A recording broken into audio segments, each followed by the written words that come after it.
Hi నమస్తే అండి. ఈరోజైతే మనం Telugu 10th class Telugu text బుక్‌లోని ఫస్ట్ లెసన్ గురించి నేర్చుకుందామండి.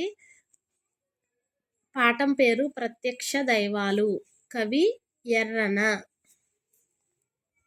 మహాభారతాన్ని ఆంధ్రీకరించిన కవిత్రయంలో ఎర్రన మూడవ కవి. ఈయన క్రీస్తు శకం 14వ శతాబ్దానికి చెందినవాడు. వీరి తల్లిదండ్రులు పోతమ్మ సూరనలు. పాకనాడు సీమ, నెల్లూరు జిల్లా కందుకూరు సమీపంలోని గుడ్లూరు గ్రామంలో ఎర్రన గారు జన్మించారు.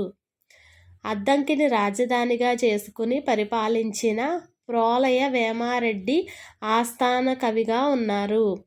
ఎర్రన ప్రోలయ వేమారెడ్డి ఆస్థాన కవిగా ఉన్నారు. రామాయణం, హరివంశం, అరణ్యపర్వశేషము, నృసింహ పురాణము వీరి రచనలు. ఎర్రన గారి రచనలు హరివంశము, అరణ్యపర్వశేషము, నృసింహ పురాణము వీరి రచనలు. ఈయన బిరుదులు ఏంటంటే శంభుదాసుడు, ప్రబంధ పరమేశ్వరుడు అనే బిరుదులతో ప్రసిద్ధి పొందారు. వీరి రచనా శైలిలో సూక్తి వైచిత్రి పేరికగన్నది. ఎర్రన గారి రచనా శైలి సూక్తి వైచిత్రి.